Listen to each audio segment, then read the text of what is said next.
Welcome to Sharpe Insights, Conversations with Your Plan Giving Experts, a podcast for development professionals.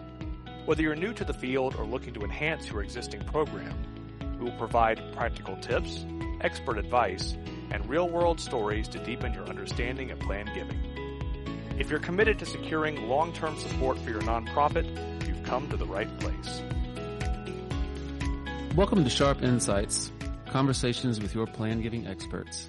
I'm your host, Grant Miller. In today's episode, we explore an often overlooked plan giving program strategy, creating partnerships with advisors. These professionals are often your donors' trusted confidants, guiding them through complex decisions about their financial and estate planning, taxes, and charitable priorities. By maintaining relationships with advisors, nonprofits can ensure a donor's philanthropic vision is honored while fostering a smoother giving process for everyone involved. To help us explore the best practices for working with financial, tax, and legal advisors, I'm joined by Sharpe Technical Tax Advisor, Chris Woehrle. Chris, thanks so much for joining us today. Great to be with you again. Well, let's start kind of broadly. Why is it important for nonprofits to include a donor's team of advisors in the plan giving conversation?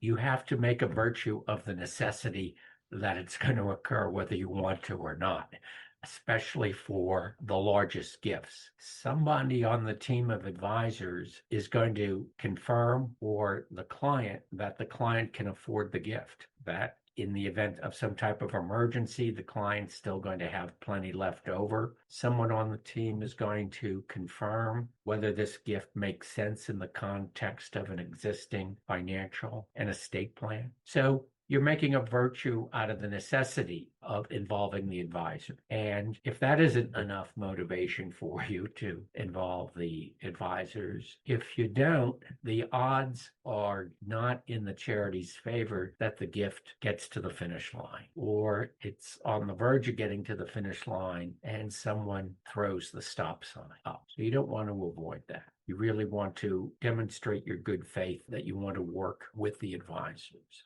Okay. In what ways can advisors influence a donor's philanthropic decisions? Here's how I've observed it. I think the core gut decision to give or not give, I think the donor at least drives it. I think then the role of the advisor, I think, is going to get to the affordability issue. I think there's this misconception that the advisors have a rooting interest in the gift being done or not done. I think that the advisors are closer to neutral.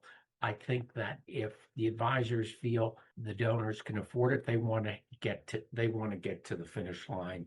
And they're going to work with the charities to address any snafus or issues that come up along the way. But my career as a lawyer, as a senior fundraiser, and for my own personal philanthropy, which has given me insight into the philanthropies of other people on the organizations I support, I don't think the lawyers or the accountants on their own are going to have quite the influence maybe the not-for-profit world thinks. That's why I think it's critical for the development professionals to have these working relationships or trusted relationships with the supporters before you even get to the point of the advisors involved. Because if the potential supporter is really convinced of the value of your mission and the significance and impact of the particular project she or he is being asked to support, you've got extra motivation coming from your potential donor to get to yes in working with advisors. Does that make sense? Yeah, that works for me. You mentioned that advisors are generally pretty neutral in these decision-making processes. I think they're more neutral than you think. But their job in the end is to serve the need of the client. So if after they've presented all their information and the client feels that they can do it, they'll go to the finish line and make sure the gift is documented appropriately and that the tax consequences are thoroughly understood. But if after the potential donor gets their clear-eyed assessment about affordability or how it fits into their financial plan, and they decide, you know what, maybe I can't do this while I'm alive. Maybe I can do it as a bequest intention. The advisors are happy with that too. Again, this is just one man's opinion. Mm-hmm. Well, what are some other misconceptions that nonprofits might have about working with advisors? Well, I think that's the single biggest one. I think development professionals really need to understand how the other advisors get paid. The lawyer may be the most relatively least compensated in the group. She or he may just be drafting the governing documents. The CPA, tax advisor, she or he is going to have an opinion on the affordability and whether there's any type of risk that the amount of the charitable deduction will not be available to be fully used in the year of gift and the 5 future tax years. I think fundraisers have another misconception about the role of financial advisors. Heard fundraisers over the years describe them as the enemy. That's an unfortunate point of view. One, I don't believe they are. Why? Because any one gift that your client is going to be giving relative to the other assets that your advisor has with other clients, it's not going to have a meaningful impact on their income. And I also think you're missing an opportunity to educate the financial advisors about the non-financial aspects of philanthropy, about why people give to your organization or other organizations. So I think it's a missed opportunity of education and outreach, especially to the financial advisors. And then for life insurance professionals, they can be your friend too, because to the extent your potential donor is worried about what I'll call the lost inheritance to the donor's children or grandchildren or whomever, they can be very helpful in the designing and implementation of a wealth replacement trust. Did I hear you correctly say that advisors can sometimes be perceived poorly? Did you say evil? Is that the word you used? I don't believe they're evil. Right. I think there are fundraisers who think that they're evil. Why is that? Well, I think they just give everyone, including the financial advisors, way more credit for influence than they really do, for starters.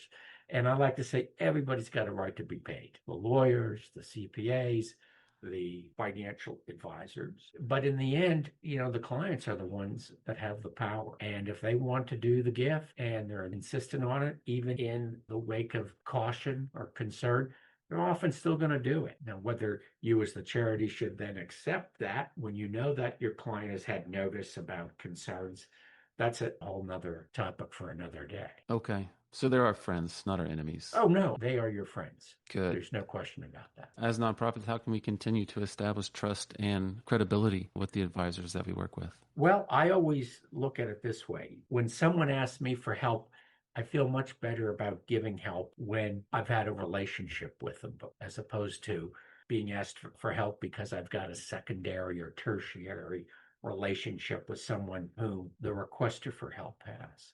Okay. So I think it's important for you to have forums, whether virtual or real, where the advisors can know more about your institution and the good that they do, perhaps tour your facility, perhaps be briefed on the underlying impact of what good work your charity is doing. That's very helpful. And that also applies not just to financial professionals, but the legal and accounting profession. So it's important to establish a relationship with advisors and other folks, just as much so as it is with the donors generally. Well, the donors in the end have the resources. Right. They're maybe more important, but you have to have relationships with advisors. Okay. So they're not just there to dot the I's and cross the T's in the end. I think that's going to be their primary function, but they could be potential supporters of your institution too. Don't ever lose sight of that, especially if your charity is more regionally based. There it is. Are there particular stages during the plan giving process where you would say that advisor involvement is absolutely critical or less critical? I think that, the accountants need to be involved early, especially if it's a meaningful gift relative to the income of the potential supporter, because they're going to be focused on the amount of the charitable deduction. I think also, again, if it's going to be substantial relative to the income or the resources of the supporter, I think you need the financial advisor, the financial planner, maybe less so the attorneys, although I'm sure I'm going to be getting emails now that I say this, because in the end, a lot of them are going to be involved in just drafting the documents. Okay. What legal or tax considerations make advisor collaboration especially valuable? Well, I think that especially the legal advisors are going to want to see confirmation of the tax exempt status. If the gift is going to be for a restricted purpose, say an endowment, they are going to want to make sure they understand how the endowment operates and how much is actually likely to be expended from the endowment, so that she or he is sure potential donor knows what the impact of the gift is going to be. Earlier we were talking about advisors as being perceived sometimes as these gatekeepers to the donor, but they're generally pretty neutral, I believe that you said. Their job is to do the bidding of the client. So right. If the client wants the lawyers or the accountants involved early or late, they're going to be involved. Now, how they impact the gift can be interesting. In Robert Sharpe Sr.'s book, Plan Giving Simplified, he tells the tale of the role of two CPAs. One client was asked for a gift and the amount was communicated and the amount was deemed to be affordable, but affordable over a 10-year installment plan. In the case of another solicitation, the accountant thought, oh, the solicited party can do the gift all at once. In fact, you're catching him or her at a good time. Because again, going back to one of my earlier thoughts, there's someone on the team who's got, if not the entire financial picture of income coming in, assets held. That person, they don't have the entire picture. They have enough of a picture to make a good determination of whether the gift is doable. And in your experience, how can nonprofits approach advisors without appearing to compete for the donor's influence or assets? I just think it's education outreach about what they do and what their impact is. To the extent you're dealing with lawyers who are not estate planners a majority of the time, I think they could be receptive to education on the standard techniques. And of course, now we have the One Big Beautiful Bill Act. So to the extent your organization is doing education on that these days, I think a lot of advisors would be welcome to that. Everyone likes to think they're the expert in their field. Maybe having a presentation and having an accountant, a lawyer, a financial advisor to talk to your broader clients. I think that's a way of building the advisor's brand. You're providing them an opportunity to shine, and I think that could be well received. I know a lot of donors will use family members for advice or as advisors. How do you approach that scenario differently? How would a nonprofit go about? Well, I'll answer the first question you asked me, and that was how would I approach it? And I would say with some combination of trepidation and dread. Okay. Now, I say that because I'm worried whether or not the family member is going to be directly impacted by the gift, and to what extent. They might be a more, can I euphemistically phrase this? They might be a more motivated naysayer than they're going to be, would ever let on to believe, because it might be part of her or his inheritance. Right. That's more an extreme case. I'm more worried about their general level of expertise. If it's a family member who's a lawyer, but their area of expertise is litigation, not estate planning and philanthropy, I have to set my mind right, so to speak, and realize there's going to be an education curve for this family member. Sure. But more generally, again, you're going to have to deal with the family member. They're an advisor. May not be the wisest choice, but that's the choice your client has made. Can you share any examples where collaboration with an advisor actually led to a larger planned gift or a... Yeah, early on in my career, I was working with a gentleman, long time, but very modest supporter of the institution. We agreed on an amount for a life income gift and checked all the boxes, wanted improved cash flow, wanted professional management of the asset, etc. And when I involved his financial advisor and lawyer, the financial advisor said, oh, Harry he thinks he may need money, but he told me what his client's resources were, and he really didn't need the money. And the advisor said, I'd be glad to draft a charitable remainder trust, but Harry really needs an income tax deduction, not discounted by the income that would go to him. So we wound up making an outright gift. It was the same dollar amount, but the present value of it was greater because we got the amount now, not at the donor's passing. So I think that's a reminder that even when you think you know the client's demographics, that right age, right stated need, sometimes the donors may not fully appreciate what their need is. And this donor, I think, really just needed the advisor encouragement to say, yes, you can afford this gift. No, you don't need the income. And that was a case that worked out well. Excellent. Thank you for sharing that. I'm just wondering, I know that stewarding our donors is obviously the most important thing for nonprofits to do. And we talked about this a little bit earlier, but are there any strategies on maintaining relationships also with advisors? Should we put them in the Christmas card rotation? Well, for me to say no would suggest I'm a Grinch. Scrooge on that. Sure, why not? But I guess I would look at it a little bit differently.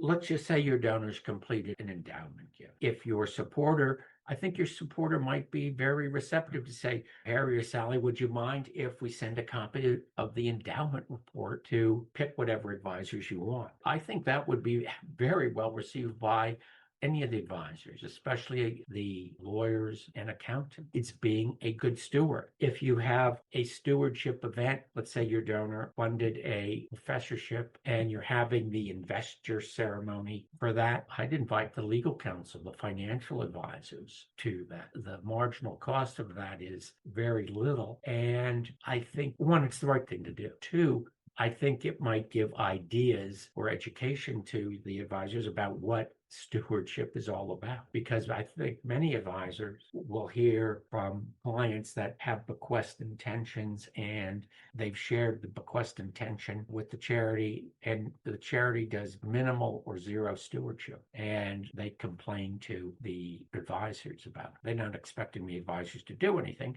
but they just want them as a sounding board. So I think involving the advisors in stewardship events or stewardship communication is excellent. Great. Okay, so before we let you go, what is your best advice for development officers who are looking to build a strong advisor network? Well, I think if you were hired on day one, let's just say you're in a new community and your charity is more local or regional and you know no one, I think the first thing I would do is join the local estate planning council, because philanthropy will be discussed there. I'd also probably go to the American College of Trust and Estate Counsel, and you can go to their website and identify the lawyers in your metropolitan region that are there. Maybe reach out to them for involvement. And of course, in this internet age, there's a tremendous amount of information that is free and often, although not always accurate, about plan giving. So I think you want to educate yourself on the techniques enough to be at least minimally conversant and cogent in talking with advisors. Excellent. Well, thanks to you. We don't always have to educate ourselves. We really appreciate you being here today, Chris. Thank you for inviting me. Yeah, very, very helpful. So yeah, plan giving is more than just securing commitments. It's about honoring donor intent and ensuring their generosity has the most significant possible impact. That wraps up today's episode. My thanks to Chris Woehrle for sharing his expertise and experience on how advisor collaboration can elevate your plan giving program. Thanks for listening. We hope today's discussion gave you practical takeaways to grow your plan giving program. To submit questions and topics for future episodes, go to sharpegroup.org or listen to us on your favorite podcast app. If you found this podcast insightful, be sure to like, review, and subscribe. Until then, stay sharp.